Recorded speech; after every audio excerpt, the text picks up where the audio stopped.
Alors Gérard, d'autres livres? Alors ça, c'est une merveille. Hein. J'ai tendance à le dire, mais ça, c'est beau comme la couverture. C'est Hélène Jacobet, Le Lotus jaune, c'est chez Héloïse d'Ormesson.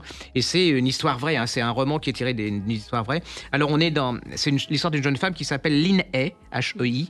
Elle naît en 1870 en Chine. Elle est fille de batelier, pas très riche. Et elle va se retrouver, acrobate à 8 ans parce qu'elle adore le cirque. Mais pour elle, voilà, mais elle va se rendre compte qu'en fin de compte, c'est pas ses acrobaties que les gens regardent, c'est son corps. Et donc elle va refuser ça. Elle va prendre son destin en main.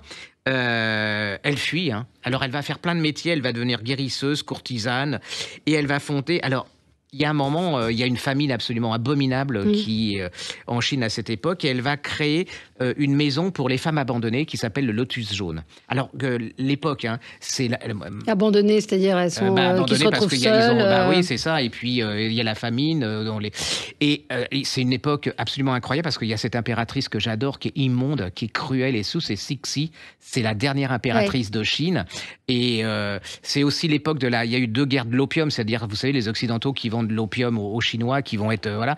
Et il y a la révolte.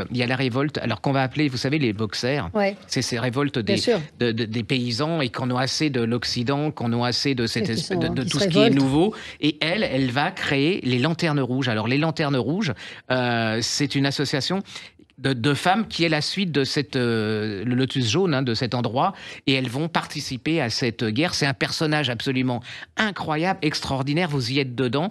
Elle prend son destin en main, c'est plein de violence, mais elle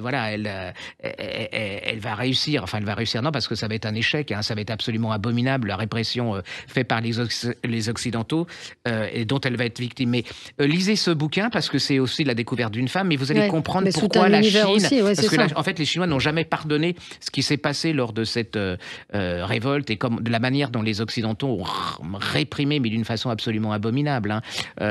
Vous savez, c'est l'histoire du film des 55 jours de Pékin, c'est le sac du palais d'été où on va tout voler, on va tout détruire, et puis Cixi va quand même revenir au pouvoir. C'est un bouquin absolument abominable, c'est abominable. Formidable, mais qui raconte cette histoire... Je pense à l'impératrice qui est absolument abominable. C'est vraiment c'est un souffle incroyable.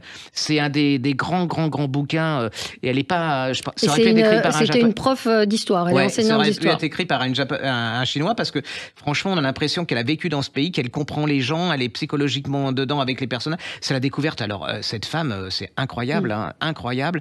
Et puis, je vous dis, si vous voulez comprendre la Chine, parce que je suis allé plusieurs fois en Chine, et on n'a pas cessé de me rappeler cette espèce ils ont envie de se venger, ils n'ont jamais oublié cet épisode, entre autres, parce qu'il y a eu plein d'autres aussi de barbarie de notre côté, hein. On n'a pas été, qu'on puisse dire, tendre. C'est un très très beau roman, c'est une très très belle saga. Même si vous connaissez pas la Chine, vous prenez ça comme un grand livre de détente, et c'est la détente intelligente comme j'aime, c'est-à-dire qu'on découvre plein de choses en se détendant et en prenant beaucoup de plaisir. Hélène Jacobet, ça s'appelle Le Lotus jaune, c'est aux éditions Héloïse d'Ormesson.